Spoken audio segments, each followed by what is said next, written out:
Yes, please. Yeah, thank you.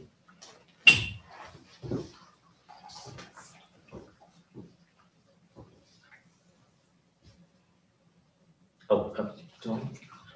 Where am I? No need to.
Slovenian Chamber of Commerce, together with the British Embassy in Ljubljana, UK Science and Innovation Network, and the University of Maribor.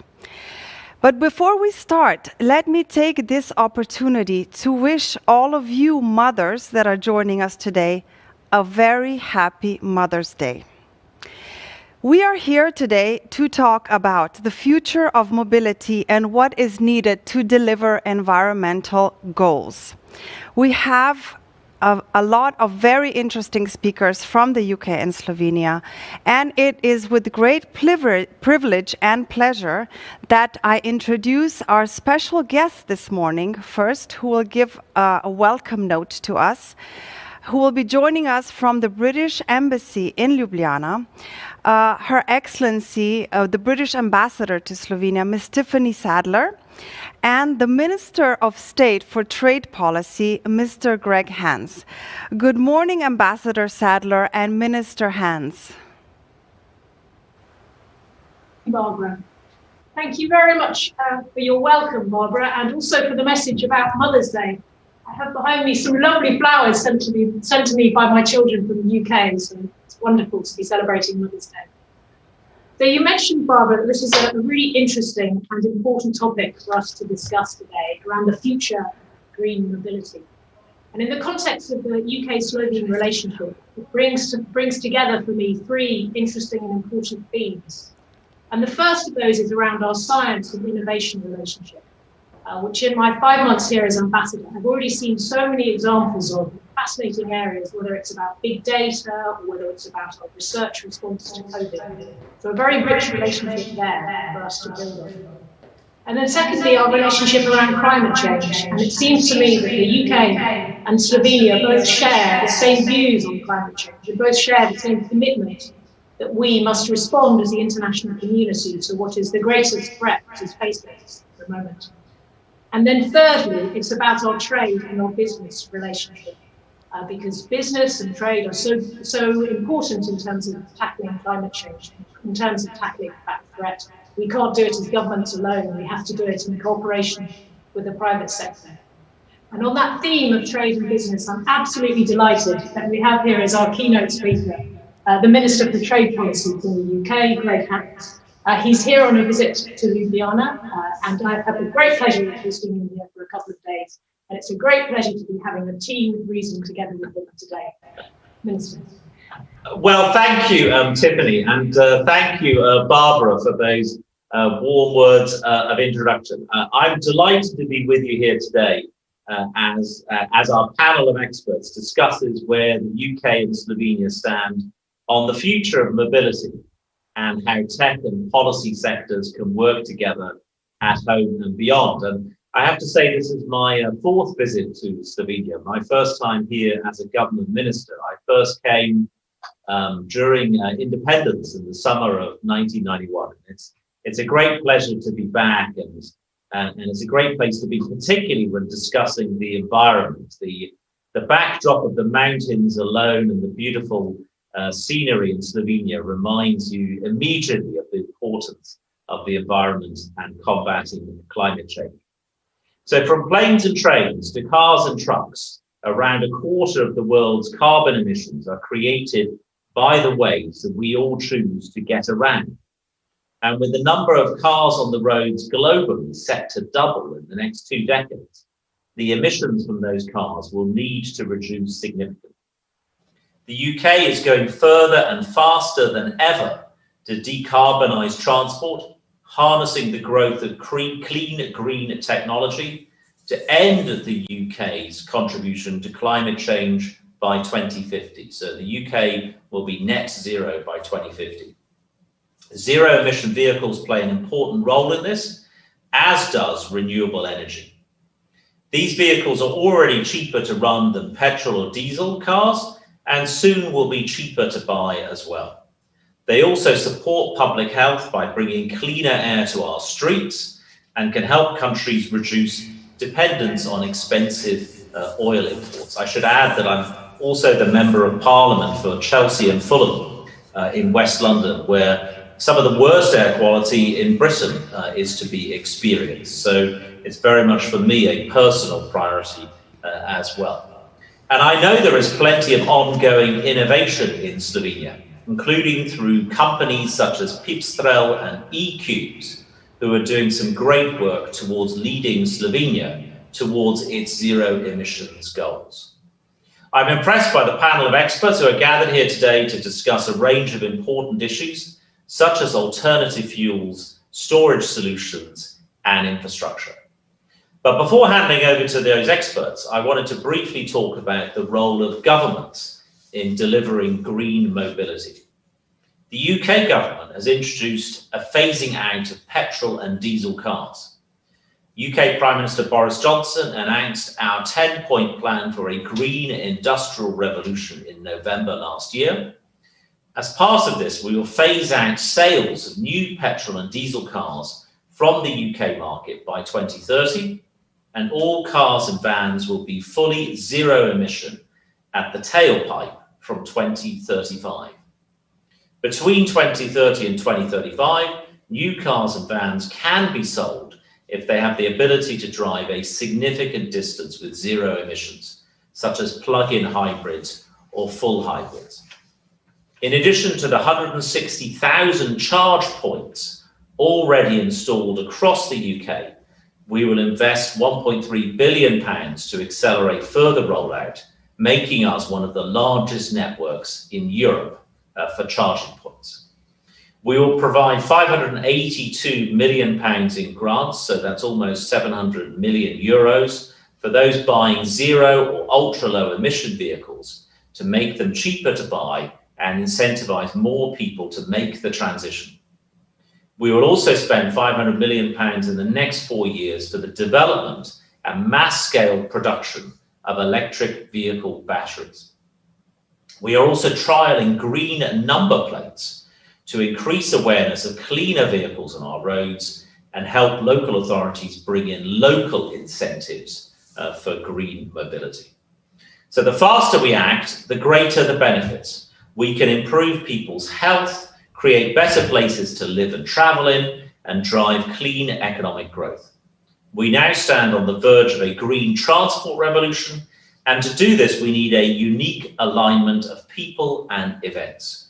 Brilliant engineers and entrepreneurs, cutting-edge new technologies, supportive governments, and the needs of citizens. Greening our transport infrastructure during the pandemic, following the pandemic, will help us become cleaner and more prosperous countries. The UK wants to use our presidency of COP26 this year to bring countries, states, industry, and businesses together to achieve this goal. If we work together, we can access all these benefits sooner. The UK is a world leader in green and smart technologies in areas such as mobility and energy, while Slovenia has significantly advanced its approach to smart cities and the circular economy. So there is a clear pathway for us to cooperate further. By sending a strong policy signal to the global industry, we can scale up investment faster, increase economies of scale, and accelerate cost reduction. So I look forward to hearing more today, and especially on how the UK and Slovenia can cooperate together on green mobility. Thank you for your attention. Thank you very much, Madam Ambassador and Minister Hans. We now heard about the role of government in green mobility. Let's now move to academia, from Ljubljana to Maribor, and let's hear what Matjaž Knez has to say, who is a professor from the Faculty of Logistics at the University of Maribor. Hello to everyone from the Faculty of Logistics of the University of Maribor, and of course, right at the beginning, thank you to the organizers for the invitation and congratulations on organizing this event. I have been working a lot lately in the field of education on sustainable mobility and new green technologies, and I'm lucky to have been working with the Cubes company and with some other top names in the field of hydrogen. That's why I know what is happening on the side of technology development and what is being prepared, and because of that, I'm very happy and ambitious about the future. So let me share some of my thoughts with you today. Regarding the 2030 agenda and other environmental regulations by 2050, I would like to say that future reductions of CO2 emissions from passenger cars and heavy-duty vehicles will be strongly dependent on increased sales of alternatively powered vehicles, including electric, hybrid, and fuel cell vehicles. However, much remains to be done to achieve this. Of course, a lot depends on how developed and then the price competitive these new alternative green technologies are. Here I can say with a clear conscience that the technology is, in fact, already ready for the market.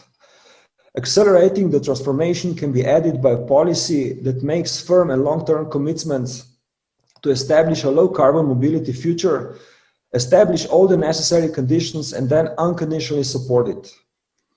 Of course, it is also necessary to establish a market that will be environmentally and technologically aware and willing to start buying and using green technologies and then live sustainably. Let me mention our example. For the second year in a row, the Faculty of Logistics, University of Maribor, together with the Cubes and partners, runs H2 Student, an educational program for young people. We teach them what sustainable mobility is, emphasizing hydrogen technologies. The youth well received the program, and by participating in the program, they acquire new sustainable and hydrogen competencies that will be key to the breakthrough of new technologies and climate goals. H2 Student is fully funded by the privately founded Clean Energy Infrastructure Project Zero Emission Mobility Corridor Slovenia, developed by Cubes and supported by Mitsubishi Power Europe and other partners. And I think there should be more like that, and I'm glad to be part of that. Emphasis must also be placed on educating and raising young people's environmental awareness and the general public. If people understand about our planet's future that we don't have a plan B, if politics gives a clear signal and supports green transformations by making encouraging regulations, then alternative green technologies and practices will come into our daily lives. Today's event is entitled "The Future of Mobility: Can Science and Technology Live Up to Policy Expectations on Zero Emission Mobility?"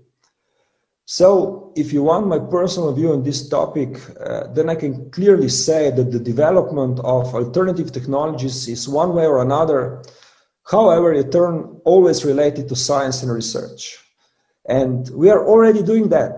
Industry and science have always worked together, which is good. Our task, the task of science and educational institutions, is to continue researching, working with industry, and educating young people.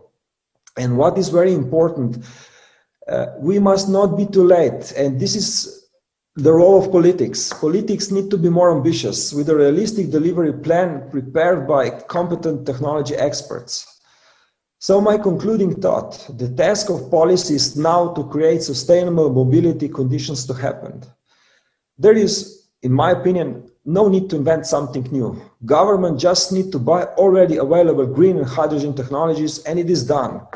And my last thought, society leaders will have to take responsibility if they don't take a step in that direction. Thank you. Thank you very much, Matjaž Knez. We will now move to our panel discussions, and we have two panels planned. One is with policymakers and one is with solution providers. And it is my pleasure to introduce to you your moderator and invite him on stage, Borut Hočevar from Finance. Barbara, thank you. Good morning, everybody, and very welcome to today's event. Many thanks also to our welcome speakers, Minister Hans, Ambassador Sadler, and Professor Knez. As Barbara said, there are two panels today, and on the first one we will talk to three policymakers. Two are coming from UK, one is from Slovenia. Then the short break will follow. But please stay with us because we have arranged a program during the break as well. And the second panel, there are 4 speakers, there are 4 solution providers. 2 are coming from UK and 2 from Slovenia. And yes, as Barbara says, I am Borut Hočevar. I work for Business Daily Finance. I edit environmental and energy pages there. So, I suggest we start with our first panel with 3 speakers.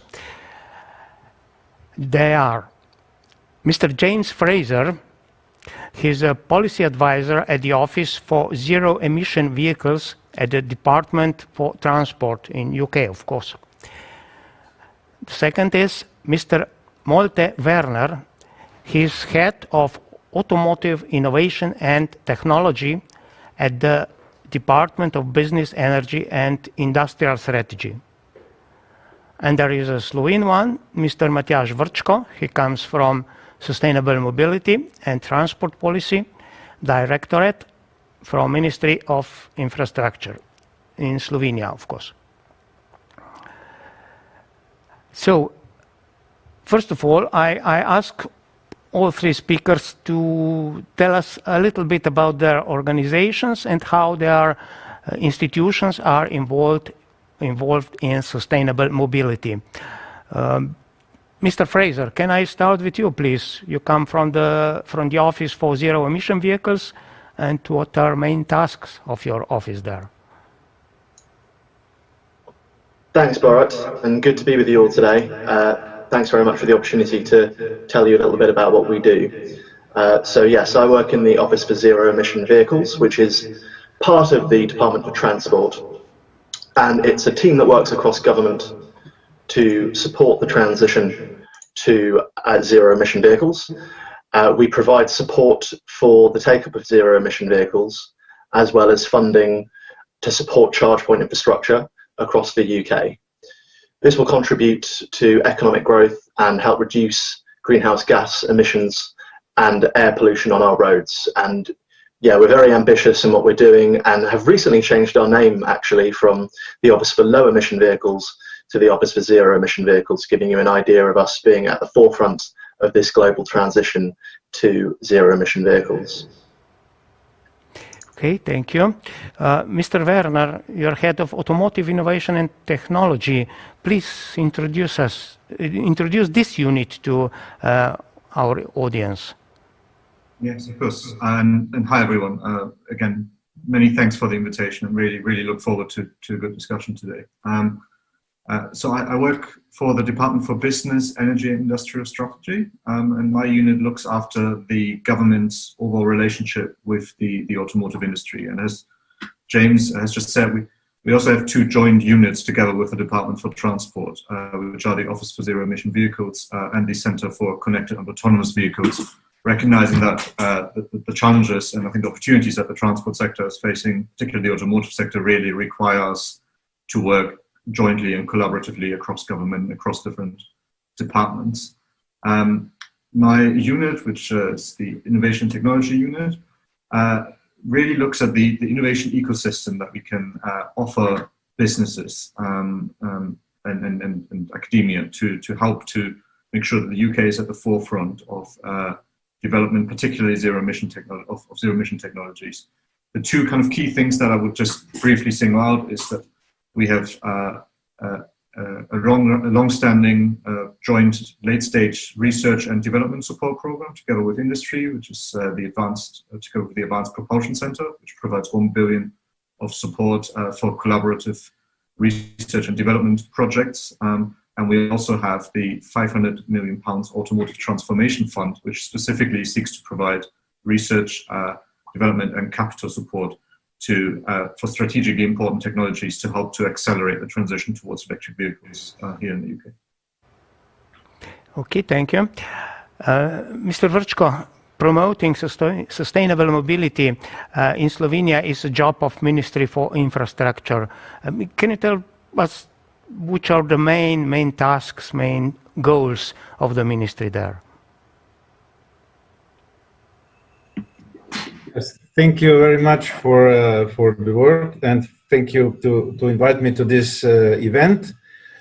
2 years ago, our ministry established Transport Sustainable Mobility and Transport Policy Directorate with the 3 divisions: public transportation, sustainable mobility, and international affairs. So, from that time, I'm head of public transportation division, and we are now, let's say, planning next financial perspective from 21 to 27.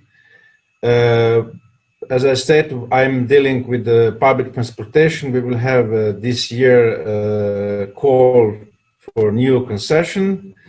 My colleagues from Sustainable Division planning all kinds of, let's say, cycling, walking, alternative fuels, park and rides, and so on, while international affairs are now occupied the most with the EU Council presidency, which we will take over in the second half of this year. Thank you. Thank you, Mr. Vrčko.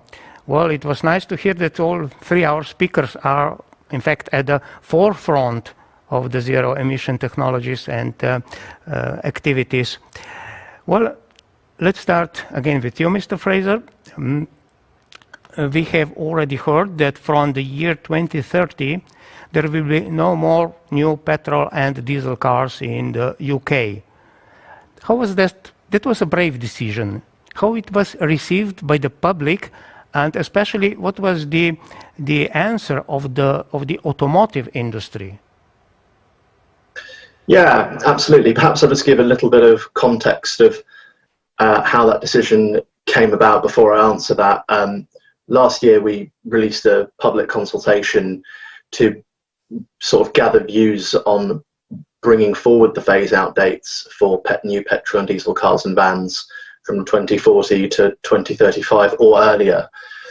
And we received a lot of responses, actually over 1,000, from vehicle manufacturers, charge point providers, consumer groups, trade associations, and a lot of them were actually supportive of bringing forward the phase-out dates.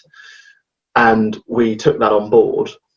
And when we did announce the phase-out dates of 2030 for new petrol and diesel cars and vans, and for all new cars and vans to be zero emission at the tailpipe by 2035, there was a surprisingly large amount of support for it, actually. Fundamentally, I think vehicle manufacturers want certainty around what the sort of regulatory regime is going to be. And I think because we consulted very closely with vehicle manufacturers in particular throughout the process, they felt as if they had buy-in to, they felt as if their views were being heard. And they were certainly taken on board when we were making that decision. You know, we recognise, and perhaps Malta might discussed this as well, that, you know, the development cycle for vehicles is around 6 years. So bringing forward the phase-out date obviously has significant implications for them. But because we went for this approach of 2030 and 2035, it effectively allows some plug-in hybrids, for example, to be sold for a further 5 years after that first 2030 date. And really, that technology and that sort of window of time of 5 years is allowing vehicle manufacturers more of a transitional period to get their supply chains sustainable and frankly profitable for them after the phase out of pure petrol and diesel vehicles. So I think we were actually pleasantly surprised with the response from key stakeholders in industry, and I think the public support it as well. And there is an understanding that by being ambitious, we will be at the forefront of new opportunities for investment in industries such as the charge point sector, which is due to be worth around £56 billion in 2025, I believe.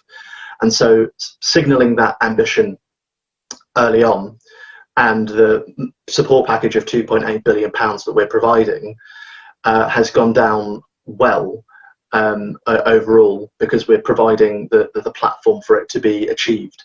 And people recognise that there is an opportunity there by being at the front of these new technologies emerging. Well, that's really very ambitious. Mr. Werner, with your first answer, you introduced your unit to us. But what are its most important goals, talking about the year 2030 and all the changes? Yeah, thanks for that question. And I guess, what I would start with is really, I think, where James left off, or indeed echoing what he said. I think what we really recognize is what this is all about. It's about getting the balance between supply and demand right in the UK and indeed in Europe and globally. And secondly, getting the balance right between regulatory measures and also incentives and indeed support for industry. So it's, I think we're really clear that we do recognize that these targets that are being set are hugely challenging for industry, but at the same time they present incredible opportunities for the UK, and they're undoubtedly, I think, as we all agree here today, they are quite simply the right thing to do. They are a key part of that transition to net zero that all of our countries need to undergo. And with that in mind, that kind of getting that balance right, there are two key projects that I just earlier alluded to that we are taking forward. One is a core competition that we're running together with the Advanced Propulsion Centre, and I think we're very fortunate to have a colleague from there on the second panel. I hope I'm not stealing her thunder too much. And really what we're looking to do there as part of a comprehensive package of support for late-stage R&D we've been providing around £1 billion jointly by industry and government over 10 years. This has started in 2013. And it's specifically targeted at low carbon and zero emission vehicle technologies.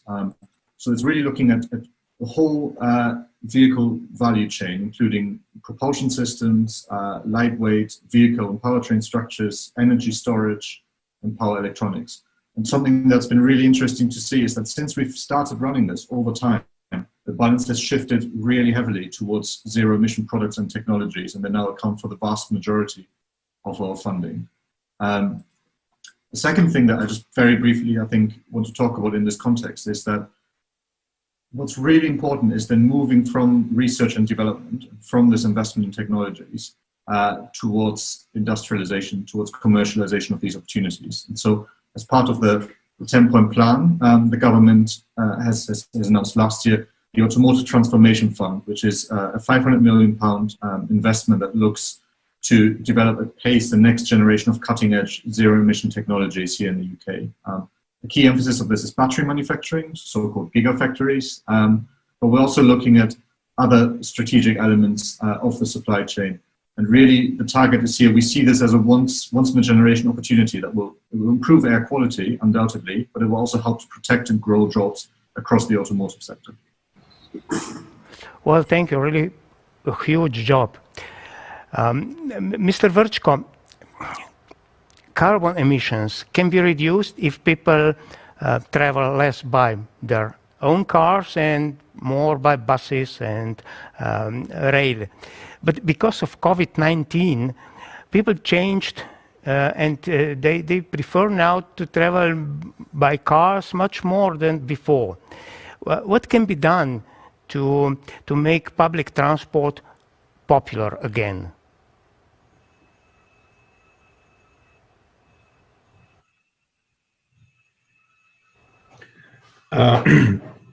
Well,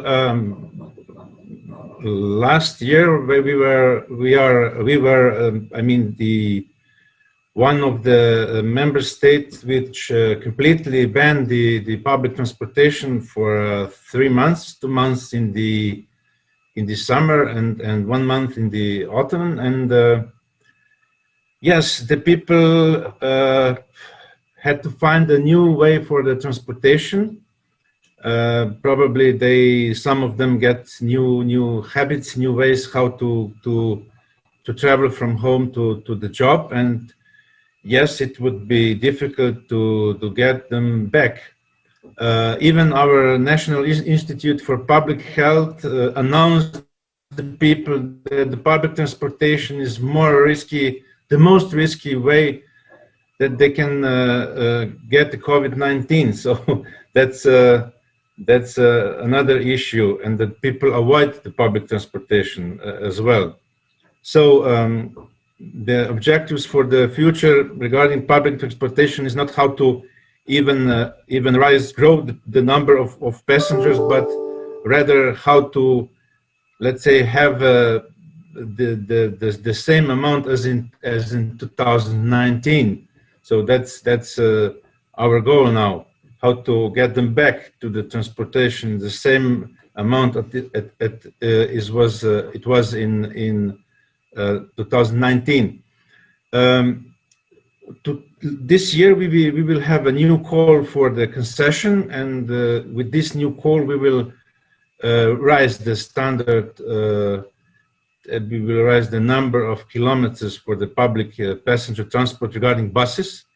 We will try to raise also the quality of the fleet, and we will introduce alternative fuels also in the public transportation. There is some difficulties because we can introduce electric buses and vans regarding the urban mobility, but there's some difficulty regarding intercity transportation because there's only one solution. This is natural gas, but even with natural gas, you have a distance at about maybe 200 kilometers, not more.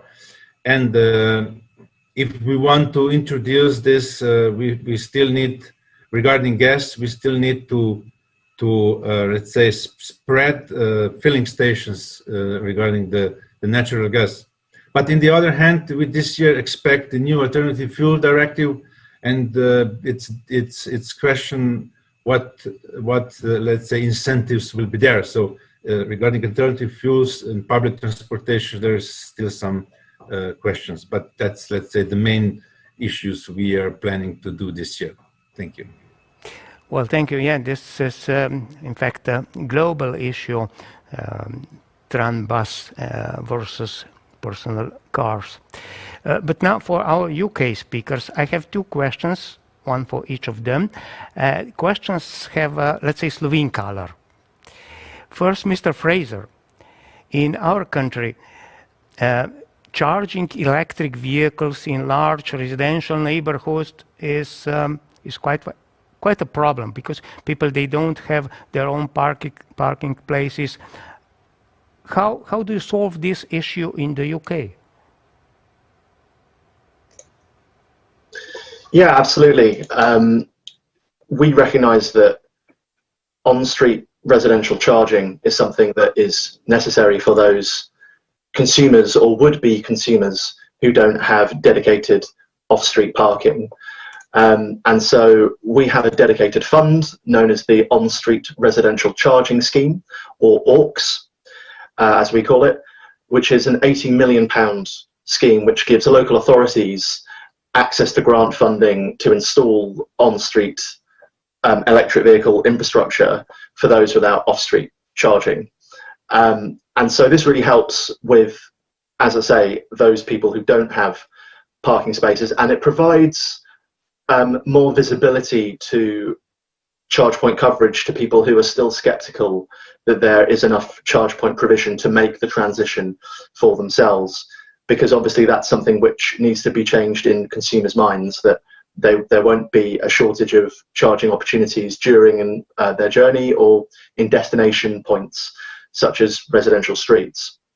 And so that's a really important part of how we're addressing that. We're changing the scheme this year as well to sort of target people who would need it more so in certain areas and across certain price ranges on larger rollout projects.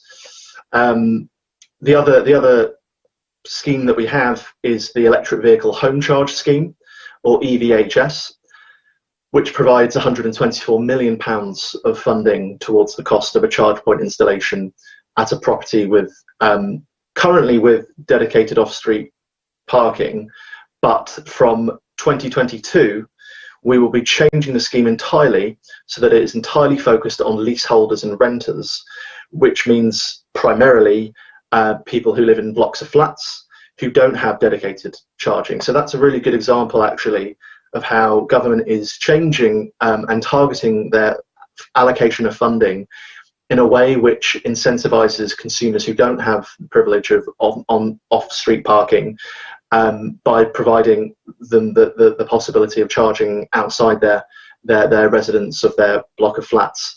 And that will stimulate demand in the rental and leasehold sector and ensure that people living in that accommodation are also able to access EV charging provision at home, like the people who have off-street parking. So that's a good example of how we're shifting a scheme, a way to target people to increase uptake of vehicles so that they're not disincentivized by not having a reasonable opportunity to charge at home, which is ultimately where we see the transition going, is people being able to charge at home overnight at very low cost, which will hugely change people's perceptions of the viability of owning a battery electric vehicle. So yeah, the electric vehicle home charge scheme and the on-street residential charge point scheme, both working to combat that issue. Yeah, this is an issue. Yeah, Mr. Werner, you are a government institution. You manage the public funds. How do you ensure that the public money delivers the best possible results? Excellent question, and it's a difficult one. It's an ongoing challenge, to be honest. I mean, there's a couple of just 2 or 3 points that I would make in response to this. One is that I don't think it is right for government to be in the space of picking technologies or second guessing necessarily. So we deliberately have a model that relies on co-investment by government and industry.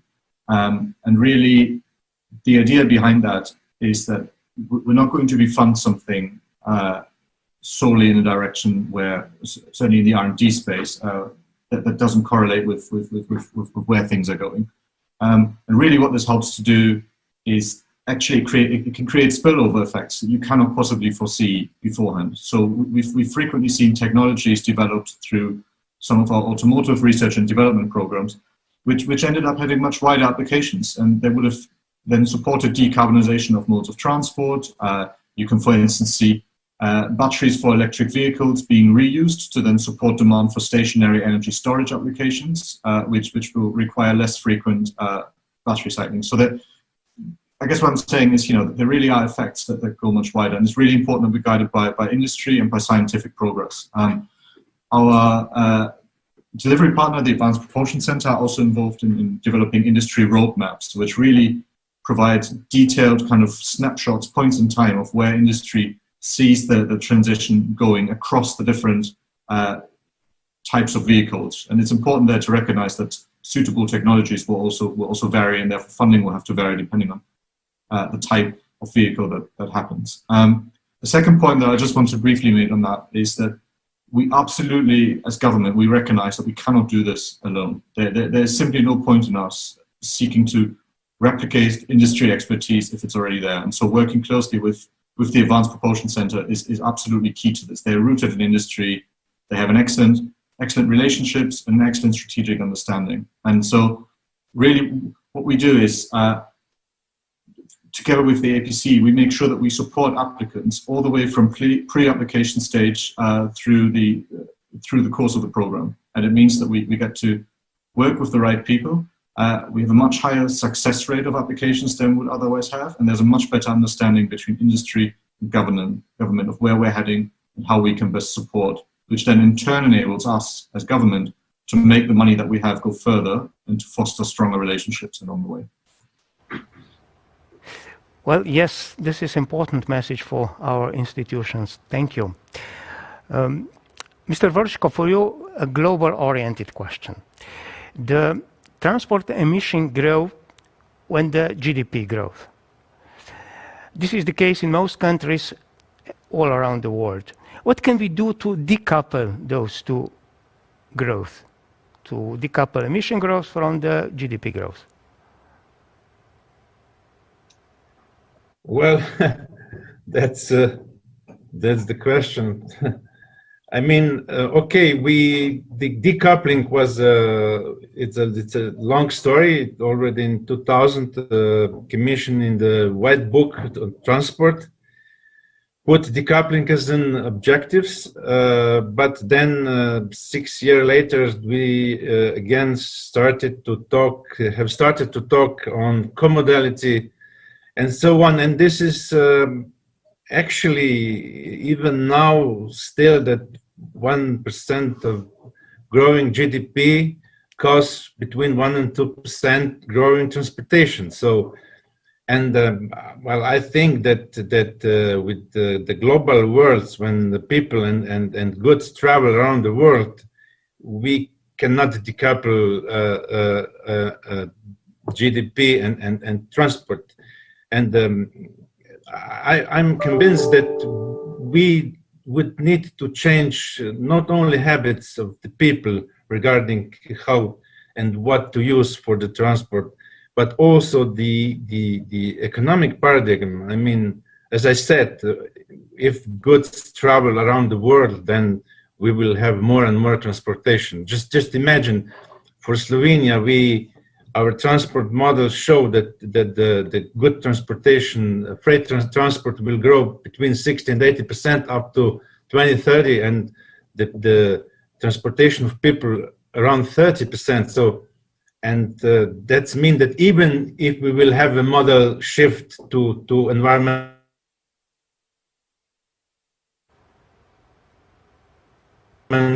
friendly modes of transport, I think that the answer to your question is that we should think about how to change other sectors, because the transport is just a service for them. Thank you. Thank you. Well, we have only 2 minutes left, and I would like to finish this discussion with you, Mr. Fraser. The UK will host COP26 climate conference later this year. What can the mobility sector expect from the conference?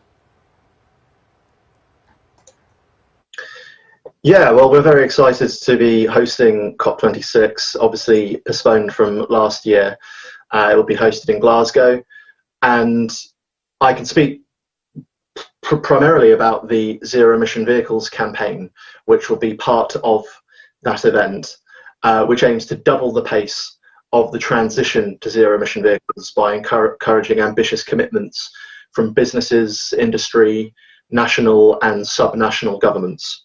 So through that Zero Emission Vehicles campaign of COP26, there will be a real push at both private and public sector levels through our leadership to sort of encourage other commitments which are ambitious, much like our own Net Zero 2050 commitment that Minister Hans set out earlier at the beginning of this event.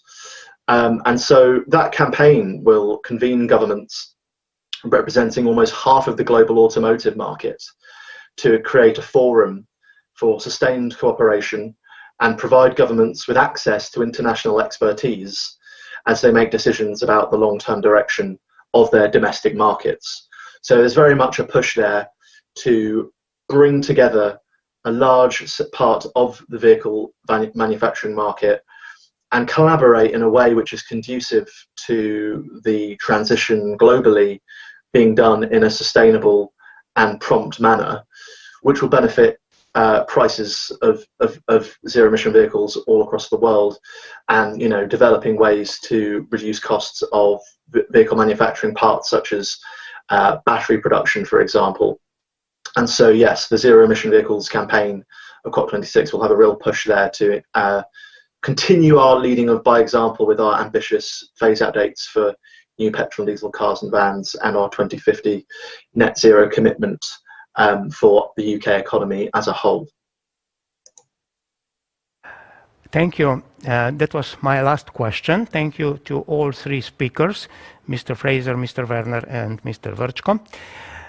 Thank you for all your answers. We got a lot of new information, and most important, I think, now in Slovenia, we are aware now how heavily the UK government supports, how heavily invests in the low-carbon automotive industry.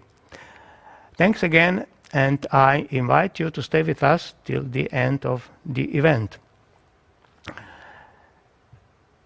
And now there is our Minister for Mrs. Kustec. She's responsible for social and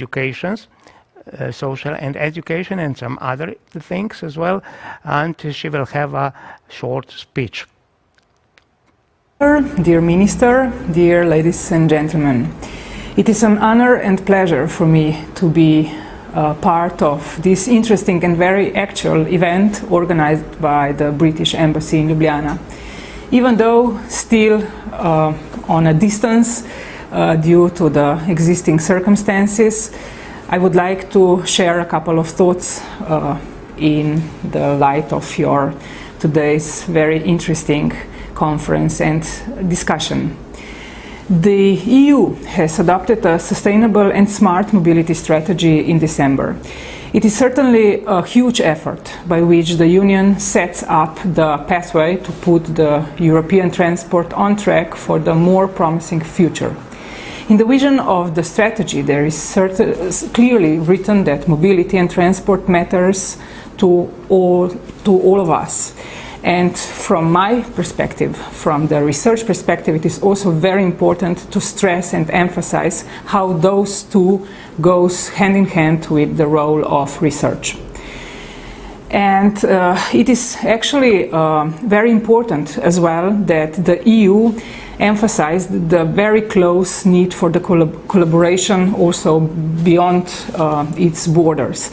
And here we can see that we can be successful in this European Green Deal together, not only inside the European Union member states, but much broader, also in the framework of the UN and all our other countries with which we do collaborate, especially with the UK.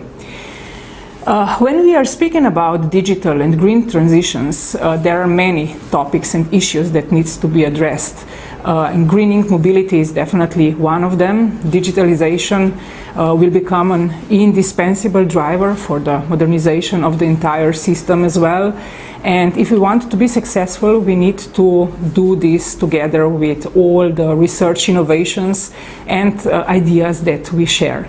And therefore, we see this need to, in a way, connect the green topics with the research topics as one of the fundamentals of the existing times. It became very obvious that we must shift the existing paradigm of incremental change to fundamental transformation. And there is a lot of opportunities and challenges for the research and innovation to deliver. In its flagship 7, the strategy defines the role of innovation, data and artificial intelligence for smarter mobility, shaping our future mobility by developing and validating new technologies and services is a new challenge for the EU and each member state of the Union. And another challenge shared is the role in the wider international community. The Commission committed itself to drive the research and deployment of innovative and sustainable technologies in transport. We support it in these endeavors. Investment in disruptive solutions will enable for important breakthroughs and environmental gains in the future. Horizon Europe is therefore instrumental for the future deployment, and the United Kingdom will, in this sense, definitely remain to be a part of the program, bringing together best knowledge from both sides of the English Channel. Modernized digital infrastructures and artificial intelligence are becoming essential for transport automation in all modes, with digital technologies and components. Together, we must create an artificial intelligence ecosystems of both excellence and trust. Allow me to proudly mention in this regard that the UNESCO International Research Center for Artificial Intelligence, based in Ljubljana, is kicking off their activities exactly this Monday on March 29. And let me conclude by thanking the British Embassy to organize such an interesting debate on very pertinent issues that are going on today. Thank you for your attention. I wish you a successful discussion, and I wish you to stay healthy and well also in the future. Many thanks to Mrs. Kustec, Minister for Science, Education and Sport here in Slovenia. Now there is a break. It's 10 minutes long, but please don't go away, because it's not a break for commercials. It's a break with a program. First, there is Mr. Keith Budden. He's from UK non-profit organization Synex. His organization supports innovation in low-carbon mobility and advises companies on the transition to low-carbon transport as well. So, Mr. Budden, the screen is yours.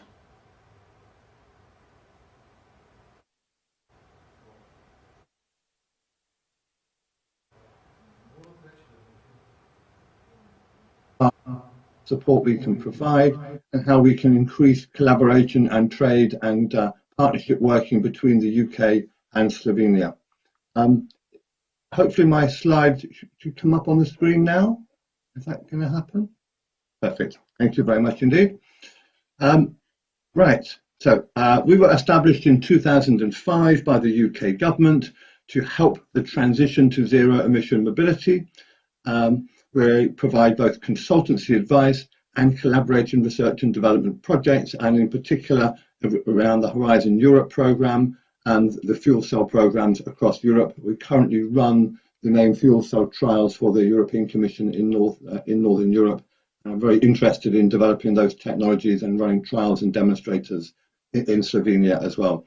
We also operate out of the Netherlands and Korea, and we run the low carbon vehicle event on behalf of the UK government in September, which is on the route to COP26. It's in its 14th year now and is a major showcase of new technologies in the sustainable transport space. So please do come along and have and see what technology is available and hear the presentations at the event in September. Again, this demonstrates the breadth of the work we do with our 40 staff based in the UK, in the Netherlands, and now in Spain as well, with a whole range of support activities. And again, there are numerous organisations who can provide that professional specialist advice and guidance to enable you to bring these products and services to market. What I want to do now is just talk about some of the technologies that are currently working on the road in the UK now, with companies that can work with you and share their learning and experiences both in operating the new vehicles, but also how they form part of an integrated mobility system and an integrated energy system. The shift from petrol and diesel means we have to think about how vehicles better integrate into our energy system, which is challenges we haven't faced in the past. So here's just a view of some of the vehicles that are being manufactured and operated within the UK, both electric and hydrogen. And you can see from the iconic London electric taxi to the Nissan Leaf made up in Sunderland, the Optare electric bus operating in Nottingham, hydrogen buses operating in Scotland and being manufactured in Northern Ireland, electric refuse collection vehicles operated in London, manufactured in the Midlands, and hydrogen trucks being developed in Scotland as well. So a range of different technologies. It's not just cars, it also is trucks and buses and a range of different types of vehicles now with zero tailpipe emissions. So again, it's not just about the car, it is about the full mobility system. But it's also about how you charge and provide power to those vehicles. So fantastic innovations around electric forecourts, of 30 filling points or charging points for electric vehicles. The first major development in Braintree with power up to 350 kilowatts, linked with solar and with battery storage. There's some really innovative ways of refueling vehicles when you're on the move. Demonstrations, in fact, one we're working on around wireless charging of taxis, so they can pick up additional charge when they're queuing or waiting for passengers, and then innovations around pop-up charge points, in particular in some of the historic cities in Slovenia where you may not want charging infrastructure on the road. Charge points that can pop up out of the ground have significant benefits for those type of areas. And additional innovation around vehicle to grid. My team working at Cenex are very much involved in seeing how the electric vehicle battery in the vehicle can integrate into the energy system and provide that additional support to the low voltage grid. We're currently involved, and actually a seminar on at the moment is the findings of the world's largest domestic vehicle to grid trial. Again, been very well supported by the UK government. Work on connected and autonomous vehicles, so bringing different technologies together. In particular, the pod on the right is being trialled at a number of airports. Again, brings different value and cost savings and efficiencies. And I know there's a lot of opportunities within Slovenia, within your IT sectors and sensor sectors within to develop collaboration around connected and autonomous vehicles. It's not just about vehicles, it's also about how they integrate into the mobility system. So work on mobility hubs, the integration of small scooters, shared vehicles, so vehicles that aren't necessarily owned by the driver, but you just rent them when you need them. And then developing that whole mobility ecosystem, that mobility as a service processes. So many trials, the designs at the top are going to be implemented in Plymouth in the near future. Other projects being developed in Nottingham. But again, it's bringing together different transport modes to make it easier for people to not need the car for every journey, but to use a car as is appropriate for part of the journey, for part of that travel system.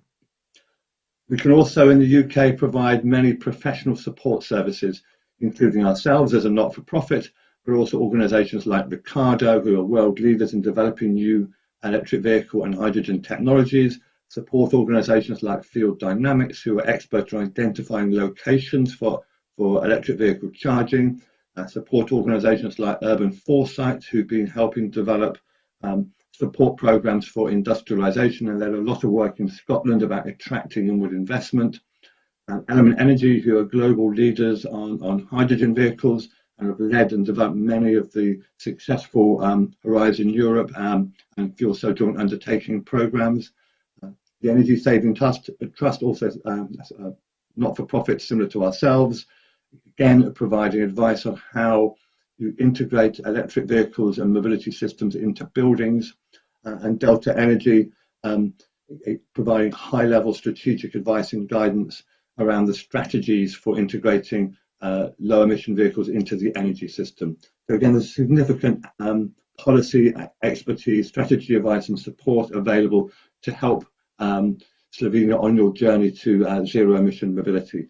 So again, bringing the vehicles, it's bringing the systems, and it's bringing the professional support together, learning in partnership with experts from Slovenia, and developing the zero-emission mobility services and support packages that work for all of us. Yeah, climate change does not just affect the UK, does not just affect Slovenia. It's something we have to resolve together in a way that provides cleaner, better transport for our citizens and enables us to move freight and goods in a much more sustainable and cleaner way.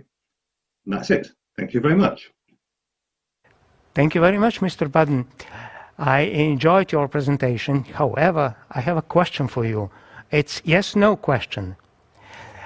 You're an advisor to the companies regarding the sustainable mobility. Can you advise Slovenian companies as well? Yes, we can. All the different organizations I mentioned there are able and willing to support companies in Slovenia. We cannot do that with the support of the UK taxpayer, so we would have to charge for our services, but we will be very willing and able to support businesses and the public sector in Slovenia. Thank you very much, Mr. Budden. I wish you successful business, and I invite you to follow us until the end of this event. Thank you very much. The break is not over yet. We have made a short video where the experts will talk about sustainable mobility. Please.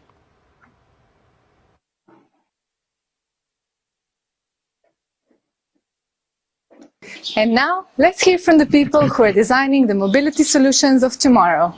Policy or technology? Which is driving the race to zero-emission mobility? Of course, there is a symbiosis, but for vehicle technology, I believe that right now policy is driving the race. Setting a date for the phase-out of internal combustion engine vehicles creates the urgency to which engineers and technologists are responding. Well, I would rather say price, considering that from 5 years from now onwards, zero-emission vehicles will become cheaper to buy, cheaper to run, cleaner, healthier, and also, if I may say, cooler. But you know, it is good to raise why mainstream forecasters expect combustion technologies to dominate sales in the next 20 and 30 years. I think this is the right question. I think technology is ready, policies knows what to do. The problem is industrialization and manufacturing. So we are lacking of skilled people, we are lacking of factories that will produce what is already existing.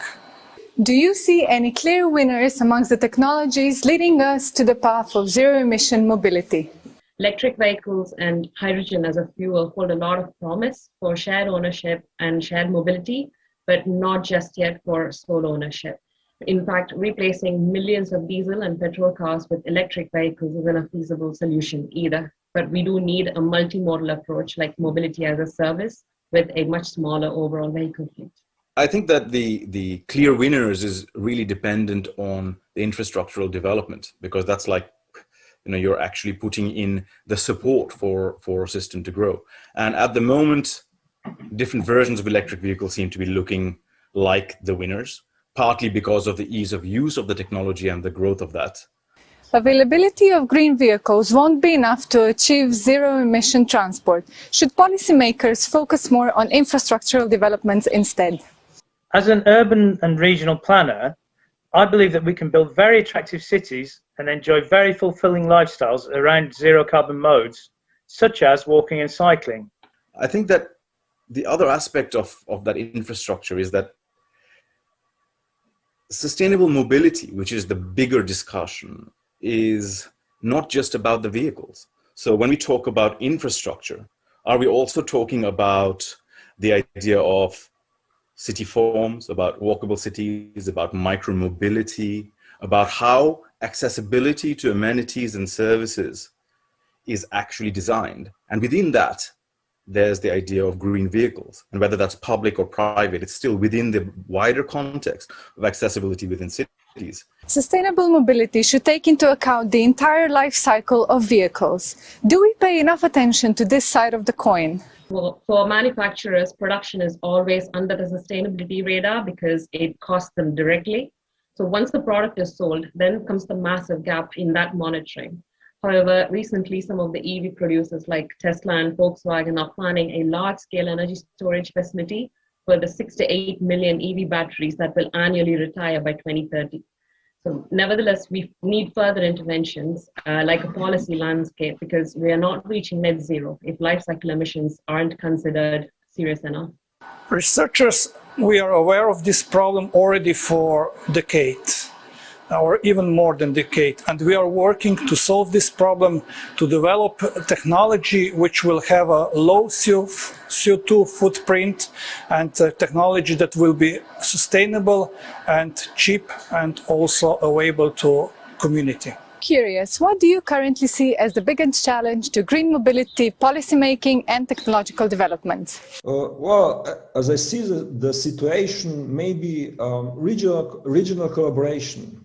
You know, renewable sources are depending on regional specifics and are not limited by national borders. In Europe, policymakers should primarily rely on energy companies and logistics entities, where technology companies have a challenge to develop a business model and demonstrate the competitive total cost of ownership. I will give you an unconventional answer. I believe it is society's belief in the sanctity of the privately owned family car, which can be driven anywhere, anytime, and that the external costs imposed on others and on the planet never need to be paid. They do need to be paid, and we do need to change. And this is the biggest challenge.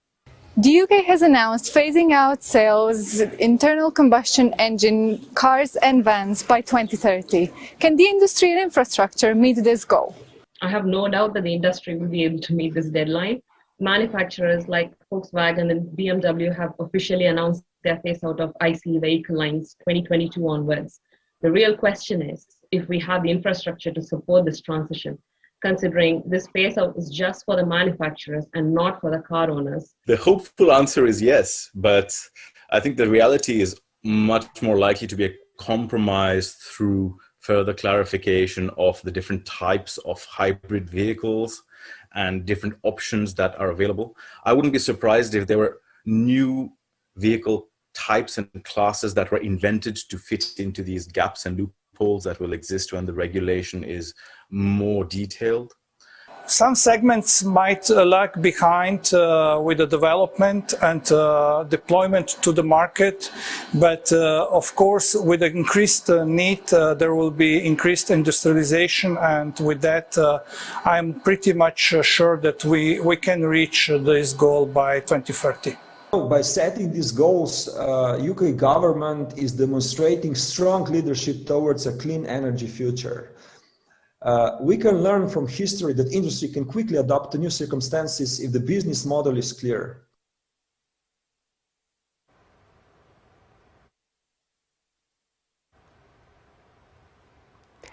I hope you enjoyed this video. It was made by UK Science and Innovation Network in cooperation with the British Embassy in Ljubljana and British Slovenian Chamber of Commerce. And thank you to all the experts who took part in the video. Now we go to our second panel. We have all speakers, solution providers for green mobility. Our speakers are Mrs. Philippa Oldham, Stakeholder and Engagement Director at Advanced Propulsion Center in UK, Mr. Alexander Gerbec, Director of Private Company Ecubes from Slovenia, Mr. Guilherme Johnston, he is Head of Global Partnership in Connected Places Catapult from UK, and Mr. Gaspar Gantar, Professor at Environmental Protection College from Slovenia. Mrs. Oldham, please let me start with you.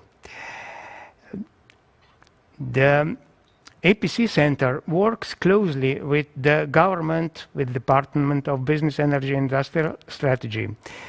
Can you tell us how this cooperation look like?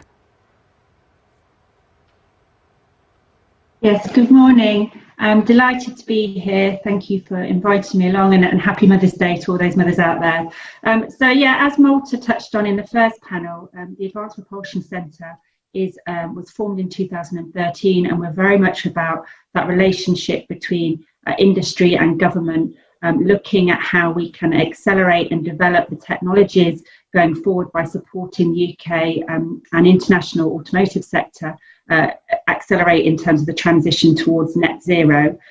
We do this in a number of different ways. Firstly, through the funding and that is provided through both the APC project competitions and also the Automotive Transformation Fund that Malta touched on, but also by looking at the insight piece. So we develop and work with industry to develop the roadmaps that Malta touched on that cover all of the different technologies that will help with that acceleration, but also look about the product and the vehicle type. So we cover everything in the technology side, from electrical energy storage, so batteries, power electronics, e-machines, fuel cells, lightweighting, but also the product side. So that includes buses, off-highway, passenger car. And we look at out to 2040 in the technology side of things. So really look at where those opportunities are for both industry and government to work together. And from the product side, looking at working with the vehicle manufacturers themselves to, again, help develop their strategy. And then we can make sure that the funding is appropriate, coming from government, but also working to help de-risk those companies invest and accelerate their product portfolio. Thank you. Mr. Gervets, let's move to you. Your company, Ecubus, had a project in Indonesia. It was supported by the British government. Can you describe this project to us, please? Yes, of course. Good morning to everyone. Project in Indonesia was an extraordinary experience. So initially we have understood challenges with power supply in Indonesia with over 13,000 islands and with over 280 million inhabitants. And the government of province of South Sumatra had a vision to develop clean energy in their province. So they gave us opportunity to deliver a remarkable project based on hydrogen technologies as a part of the Asian Games, which is one of the globally largest sports events. And as a part of the program, Ecubus Arcola, in a partnership also together with Imperial College, we have also delivered a hydrogen education program at that time. So this project in Indonesia had a very strong impact on our evolution. And, but also it's very important to say at this moment here that the Department for International Trade has played an extraordinary important role in supporting this project. Minister Greg Hans, I'm using this opportunity to thank you for all the support at the time. This was in 2017 and 18, and thanks to you and all your team. For other guests, Minister Greg, who was already at that time Minister for Trade Policy in the Department for International Trade. But it's interesting how this project has started, because it's good to learn maybe for some decision makers also from these cases. When we have met Governor for South Sumatra, Mr. Alex Omnin, he said South Sumatra is rich with coal, oil and gas. That apologies, but we want to go green with renewables. And they did a remarkable project. So we're talking about the year 2016. It is 5 years from now since this was what he said, and it's almost 3 years since the project was delivered. And we are talking about South Sumatra province in Indonesia with over 10 million inhabitants. So it demonstrates the strong leadership is required, determination and efforts for the clean energy future of the local governments. So for us, this project was really important. It gave us experience to move forward also in Europe. On other developments, it was essential experience also for the RES Hub development, which is today approved by a Pan-European Defense Project. Well, Mr. Gervais, thank you very much. It is really an interesting project in Indonesia. Mr. Johnston, I'm sure that many very good projects came out from your catapult, but can you pick up one or two and tell us a bit more to us about them? Sure. Thank you very much, and good morning, everyone. Thank you all for the invitation. Yeah, so as Connected Places Catapult, so our main role is to accelerate innovation in places, cities, and transport, and we also receive support from the UK government. But in terms of projects, so I can pick maybe one or two. So one interesting one that we've been delivering right now is called Simulate.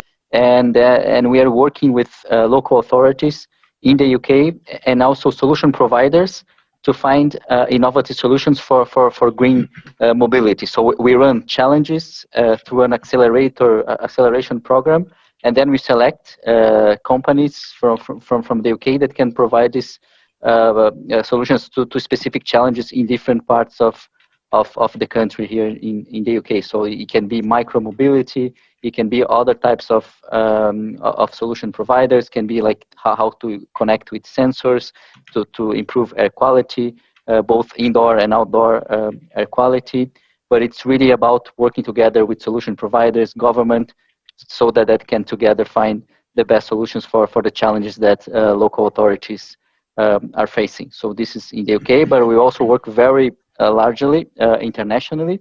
So we also have some, for example, a project in India called Innovating for Clean Air, where we're working with the city of Bangalore to address one of the main challenges that they have there, which is very poor air quality. Therefore, we're also working together with local stakeholders in India and in the UK to find innovative solutions for the clean air. And we are even now sort of like closing one street every Sunday in Bangalore, so that we can deploy and test different technologies that can improve air quality, which is new and innovative, and we hope to improve air quality by doing that. So these are just two of the examples, two projects that we've been currently implementing. Well, thank you. It's always great to listen to how such projects are growing. Professor Gunter, well, many studies have addressed the impact of electric vehicles, of petrol vehicles and of diesel vehicles, and they compare their climate impact. How is this in Slovenia? Because, I mean, results of those studies depend very much on the electricity mix. Yes, hello. Hello from Velenje, from Environmental Protection College. Thank you very much for the invitation and for the question. Yes, as you said, first thing is that if you want to compare different products, you have to do it in a systematic way and in the whole life cycle. And when we are talking about vehicles, it's very important how the electric vehicles are charged. What is the energy mix of the country where this is done? So that is why we performed LCA analysis with the Slovenian input data. This is nothing new, all countries have done this before, but we did this for the Slovenian input data.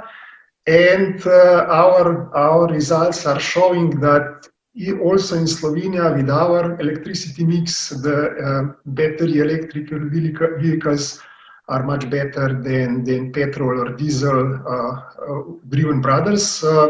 Just for example, carbon footprint of the electric vehicle, it's 10 tons at the moment when the customer is buying it. Internal combustion engines of the, let's say, middle class car, Volkswagen Golf or something like this, it's much lower. It's only 5 to 6 tons of carbon footprint. But then during the use, we did our calculation for 300 kilometers use. This is like, let's say, an average life of the car. Some are last much longer. Some are destroyed in the accidents much earlier. But during the use, the electric car is so much better that he catches his colleagues, internal combustion engines, let's say petrol engine in Slovenia after 20,000 kilometers, and then gas-driven vehicles, is it like compressed natural gas or liquefied petrol gas, after approximately 75,000 kilometers. So it's clear that electrical vehicles are better. Some studies before in Slovenia were showing that maybe this is not the case, but we believe it is. So even the gas-driven internal combustion engines are worse for the environment. And as we said before, the potential of these electric vehicles is so much better because the efficiency of internal combustion engine will slightly improve, but not much. But on the other side, the production of the electricity can be so much better in Slovenia. And maybe only the last comment, colleagues before, they all talked about zero emission vehicles, but they were very careful. They said zero emissions at the tailpipe. Yeah, that's exactly very important. So as I said, electric car produces 10 tons of carbon footprint without driving 1 kilometer. So this means that if we are taking into the account the entire life cycle, we cannot go much lower than, let's say, approximately 30 to 35 grams per kilometer, even if it's, let's say, filled with clean electricity. Thank you, Professor. Well, I have wrote out articles about many such analyses, and they are all so complicated to me. I mean, you can take figures this way or another way, and you get a result, whatever you want. It seems to me like this. But okay. Mrs. Oldham, your first answer was very important information for us how government and private institutions can cooperate. But your APC Center also supports researches in large companies. Can you tell us more about that part of your program? Yeah, so I mean, very much I think that the key here is the research that's happening across the organisations and where we're starting to see a change in the way the automotive sector has essentially developed in the past. So very much driven by a lot of what was happening in the large OEMs, so the global manufacturers. But as we shift to these various new technologies to meet the net zero targets, the relationships are changing. And actually what we're seeing is a cross-fertilisation across the sectors in terms of research and development. And part of this happens when you move out of the passenger car market but look into the heavy duty, off-highway and bus and coach areas, because actually those sectors are potentially harder to, or those vehicles are harder to electrify, partly due to the size of the battery that may be required and also the range that these vehicles do. So that's where you start to look at other technologies such as fuel cells. And I think that we're starting to see a lot of relationship building between the aerospace, rail, maritime sectors and the automotive sector to look at how we can accelerate these innovations. And also linking to this, we're seeing a greater relationship between academia and industry, and really looking at how the academic researchers across the UK can push the boundaries of some of those manufacturers and essentially address some of those challenges. So we're working with them to look at where we can help support in terms of development, where we can set up research and development facilities and potentially investment in capital through things like the Automotive Transformation Fund, but also the APC projects, because they tend to have those partnerships as part of the consortium to really grow some of these solutions and accelerate them. I think Professor Ganter picked up there on the importance of life cycle analysis. Whilst we know batteries are fantastic, obviously, at reducing the tailpipe emissions, they take a lot of energy to produce. And so really addressing the grid and the mix of the grid as they are manufactured is a key aspect of this, but also looking at the other end of the scale in terms of the recycling aspect of it, understanding that to recycle products also takes energy, and understanding where the value is in terms of the flow of the embedded carbon across the different materials, and working across the sectors to understand various waste streams, and recognizing that one sector's waste is another sector's resource. And I think, again, that's a change that we're starting to see across industry and across the engineering landscape as we move forward, and is a really important aspect as we help to deliver on the net zero targets, but also particularly this year in sort of the road towards COP26, and looking at how as an international perspective we can really address some of these challenges and use our energy more efficiently and use our resources more efficiently. So supporting that research to enable us to be more efficient and help mitigate the impacts of some of the development of these technologies. Yes, thank you. The research in large companies is really very important for the zero emission transport. Mr. Gerbets, you cooperate with Slovenian Army. And what kind of a project is this? As far as I know, also Japanese corporation Mitsubishi cooperates there. This defense project is basically a project which was prepared by Slovenian Ministry of Defense and was approved for realization by European Defense Agency. This is the project where the defense sector has identified, discovered that sector coupling is important to enhance their main user requirement, which is capability. They are thinking very deeply also on the forthcoming challenges, also threats, I would say, as a possible consequences on the climate change. And of course, new technologies in new world will be required. So basically, maybe I should go a few steps back. When we met with Colonel Shepherds for the first time, actually in 2018, in only a few minutes, it was found out that linking this civil clean energy project based on hydrogen technologies with user requirements from defense sector, society can get an energy storage project where critical subsidies for renewable energy, for energy storage, might not be required anymore. So that's why we got very interested about this possible collaboration. Because ResHub represents opportunity to develop entirely new infrastructure in a partnership between civil and the defense sector. So such an approach enables defense sector to be more to enhance capability, and for the civil sector enables the deployment of energy storage without critical subsidies. So in terms of the collaboration with Mitsubishi, is so that we have, when we introduced for the first time this approach, we had the opportunity to meet some key persons in charge of strategic developments from the Mitsubishi Power Group, and they have foreseen that this kind of approach can really deliver solutions that can bring hydrogen technologies on the market.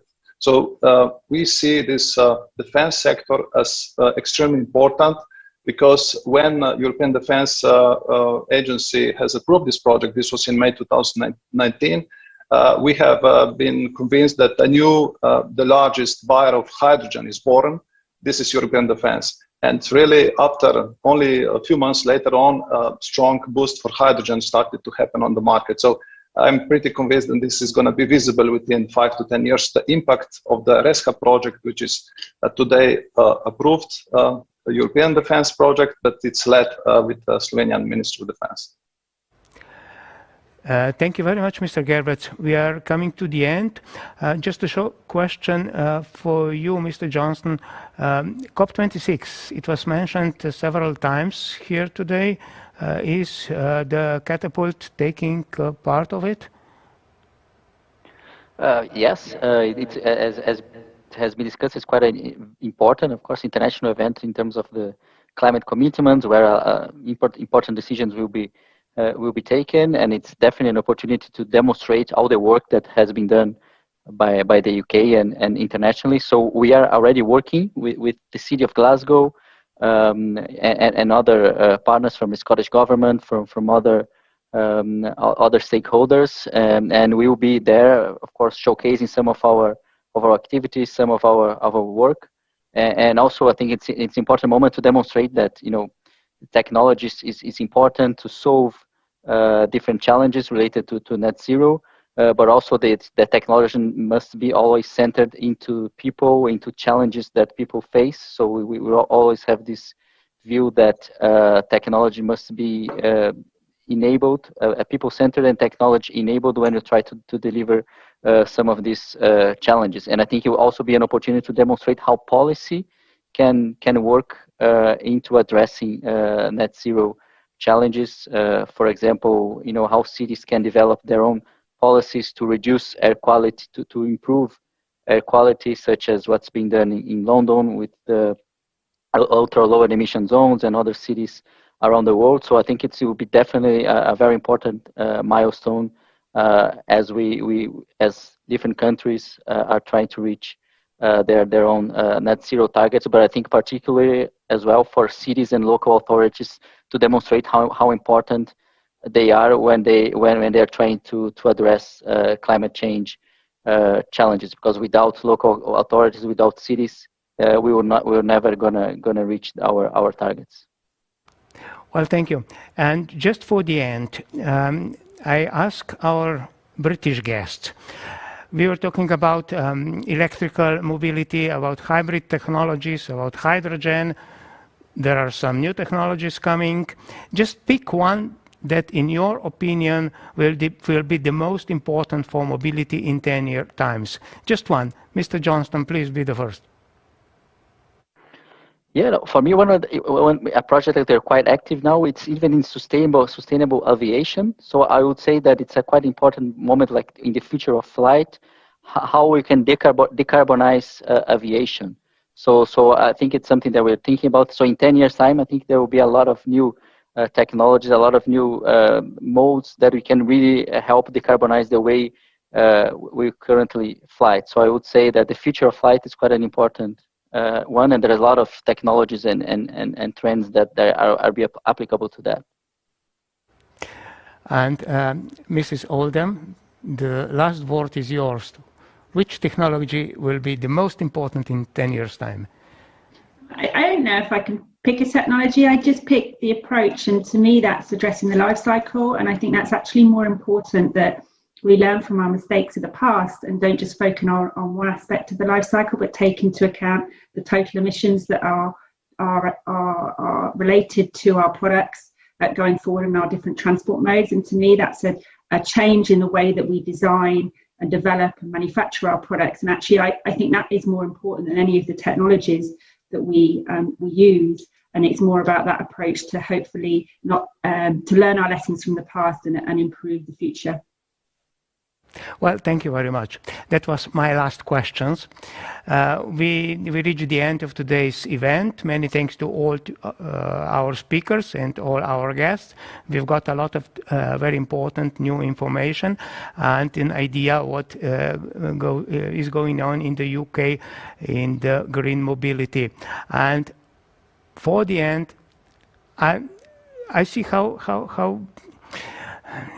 hard you work on the COP26 event, and I keep fingers that this will be a great success, not for only for UK but globally. Thank you very much. Bye. And Barbara, please take the floor.